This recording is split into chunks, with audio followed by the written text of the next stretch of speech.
Welcome back to another episode of the Split Sheet Podcast. This episode was with my buddy Keith Burkhardt. Keith is a super rad tattooer in Chicago, but he used to work here in Frederick, Maryland with me, so that's how we became buddies. It was nice catching up with you again, Keith. Here it is, episode 7. Check it out. And the wife went down a real weird rabbit hole of conspiracy theories the other night and sat here for a couple hours watching like crazy YouTube videos. Can you give me a good one? Is it what is it? The Fall of Cabal, I think it is. It's like a 10-part YouTube series, and they're each like 20 minutes long or something like that. And it's all about like the Pizzagate conspiracies and I know about the Pizzagate. Yeah, about like the Epstein Island and Epstein's for sure. 100% on Epstein. Pizzagate, I still have a question mark over. I don't know about the Pizzagate. Yeah, I mean, because I was scrolling through something and it was like a big headline. It was like Tom Hanks pedophile. It was just like, nope, that's not true. That's not happening. Absolutely not. And then I clicked on it and it was like, yeah, Tom Hanks pedophile. And then it was like Tom Hanks in jail. And it was a bunch of like, and then that just like scrolled through and I don't know anything about that. But Bill Cosby, though, we would have said that Cosby back in the day. I'm just saying, we would right. Cosby. But here we are now. Right. In jail during a pandemic. Right. They let a bunch of people out, though. Did you hear that?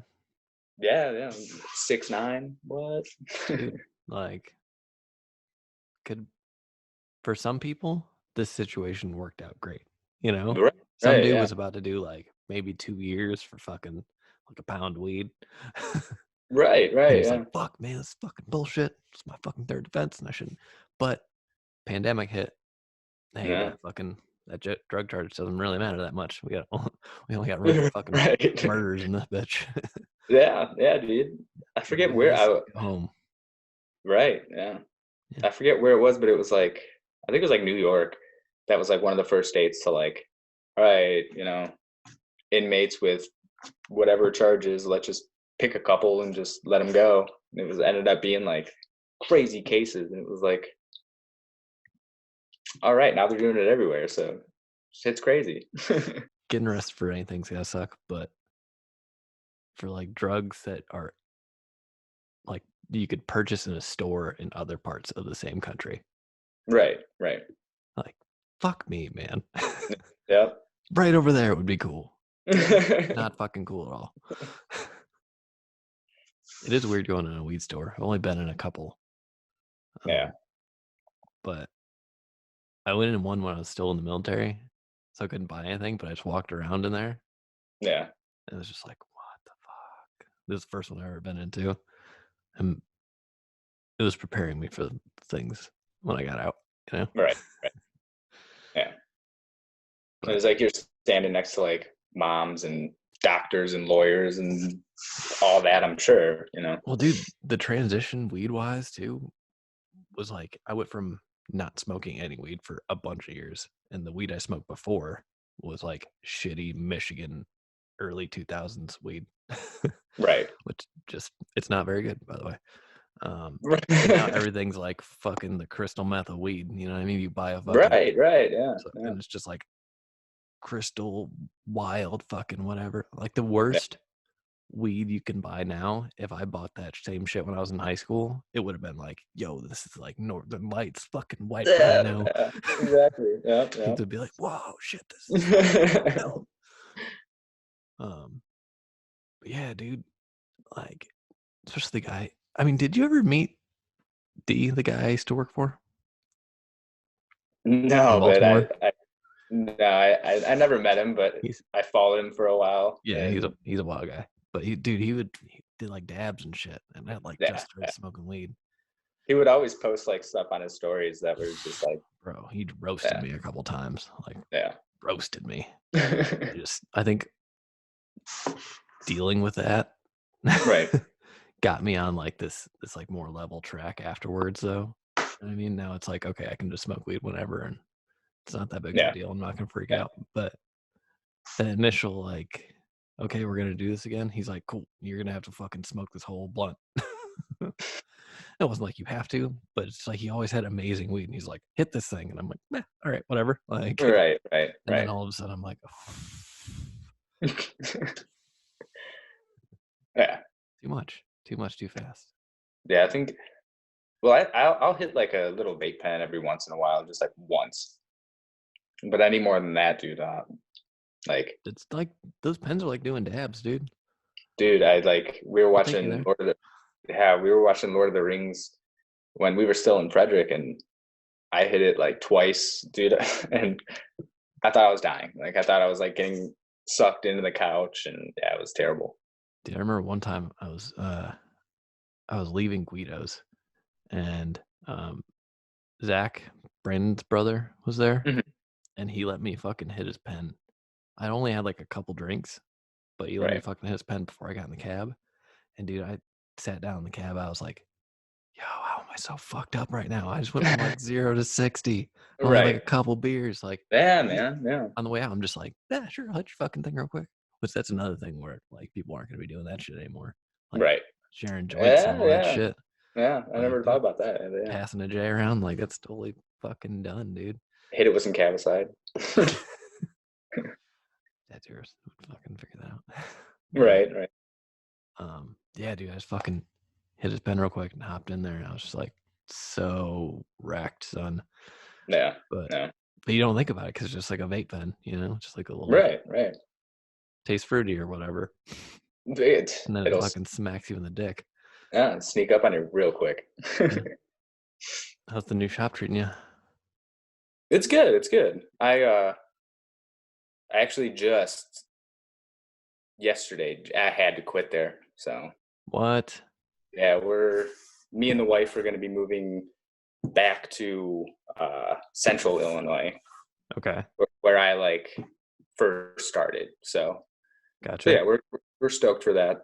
So this whole situation kind of put a wrench in all of our plans. So yeah, Fucking A, yeah.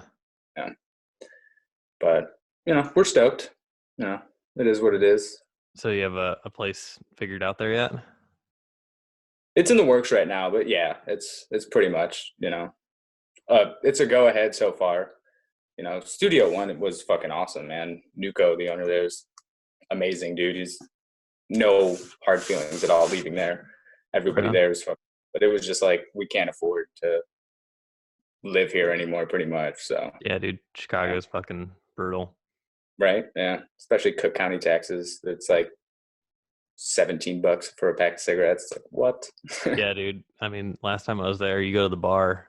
Like I did last year's convention. I went to the bar afterwards, and you get that tab, and you're like, "Damn, son." Right, yeah. Ouch. Yeah, yeah. But also, the first bar I went into the bathroom, and there's like a bunch of dudes like lined up to do coke off their homie's phone. I was Nice. just like, I just want to take a piss. Like, can you guys Right. scoot a little bit? Just, all of a sudden in the coke line, I meant to be in the piss line, Right. That's Chicago for you. Yeah. Fucking Chicago, man. Just Right, runs on cocaine. Yeah. Nice and But, windy. we need things done now, so let's go. Right. So what else you been up to, man? Looks like you've been painting a lot. Yeah, man. I ran out of paper to paint with, so I've been like scrounging through like random paintings and just ones that I don't like and just doing the opposite side of them. So yeah. I'm too lazy to for them. I hit a Michael's up like right before I stopped really making trips out of the fucking house. Right. 2 blocks left. And I went to go buy the first one, and it was like full price, and it's like $90 for the fucking block to buy it from there. Yeah. And then the lady at the counter just like scanned the 50% off thing. I was like, there was another one back there. Can you fucking hold on for just a second? Right. 2 for the price of 1. Yep. So I got stocked up right before I knew. I was like, I'm about to sit inside for a fucking hot minute. Better get some fucking paper. So if you're in pinch, dog, send me an address. I'll fucking send you some sheets if you need. Nice. Fuck yeah. I'm serious. Yeah, because we went to Michael's, I think it was, or Joanne Fabrics, I think, like the week everything went down, and I was like, oh, I'll get one micron and the thing of black, and we'll be all right. And like 3 days later, everything shut down. I was like, come on. Yep. Your marker's all fucking burnt to shit. Yeah. Yeah. Yeah, man. So, what else is new? Not much, man. And, just spending time with the wife and dog and cat and hanging out. It's nice, but not nice at the same time. Yeah. I haven't not tattooed this long since I started, so. I think that probably goes for everybody. You know what I mean? Yeah. I was joking. I actually went on a socially distant run earlier today with Ben Proudman. Mm. Do you know Ben? I've met him like 2 or 3 times at Classic. Okay. Yeah. Cool. Awesome. Yeah. So we were just like running the cemetery downtown. We're like doing that outside loop, which is a weird place to run, but there's nobody fucking there. You know what I mean? So you just do your thing. But I was joking about how I'm gonna make like a meme of like a dude who did like a really fucked up tattoo with a thumbs up and be like, first tattoo back, killed it. Right. Like, yeah, that's gonna be everybody. I was like, but we're talking about doing like a practice tattoo on each other just in case you need to get your like rhythm back. You just find another tattooer and you just give them one busted one and then be like, okay, well, I got my fucking bearings back. Let me go put it on a regular person. Right now, I feel like I've still got it. I don't think I lost anything yet. I could go back and tattoo tomorrow, but it's like 3-4 months, man. Like, right.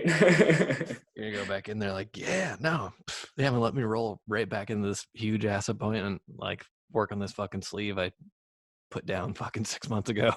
Right, all shaky and shit. Yeah. Nah, it's fine. Don't worry about it. Nah. All right. Looks great. Don't worry about it. But I guess we'll all be in that same boat though if it happens. Exactly. There you'll be time to tat again. But some states are like opening up now. Yeah, dude. People are either like super stoked for it or like super angry at it. So I guess it's like a double-edged sword. Yeah, I don't know, man. I don't know how I feel about it, to be honest. Like, no. I get that people have to go back to work, but like, I also don't want to spread a disease. So right. And it's one of those things. I think it's like, I guess we'll see in 2 weeks when like, because what was it, like Louisiana and something else just opened, and everybody else is like, well, in a week or two, I guess if it gets worse, Yeah. So I was just talking to my parents earlier, and they're still in Michigan. I guess their predicted like high point is supposed to be 2 weeks from now, or the next 2 weeks. Oh God. Because I guess like everybody who got it in Detroit and then spread it to the rest of the state, I think the idea was it's gonna really settle into the other communities there. Yeah. So we'll see. They had those protests and shit though. Yeah. Like, people are, I want to fucking go back to work and this is all bullshit or whatever. I don't know. Right, because it's weird because there was like over 2,000 new cases just today in like Chicagoland area, but like in central Illinois we're going, there's like 17 cases altogether. So it's like it's either creeping down there or it's just not gonna hit. So I mean, you think it's gotta eventually get to like a rural enough community where they're almost socially distanced just because a farm is far enough from another fucking farm. Right. Exactly. I mean, I guess you could still have like social interaction or whatever, but if there's anything you'd like to let people know that like, hey, check this shit out. I'm going to do this, sell this thing, buy this shit, check out my shit. This is how to support me. If you want to like put that out there and let people know how to. Just K Burkhardt tattoos at Instagram. Pretty much all through there. But yeah, I'll be moving to central Illinois here whenever this gets lifted to Poor Boys Tattoo. So yeah, pretty much Instagram. Stay safe. I guess, and thanks for, letting me do this with you and hang out for a sec. Absolutely, man. And I'm down to just like bullshit and paint. If you ever want to do that, fucking holler at me whenever.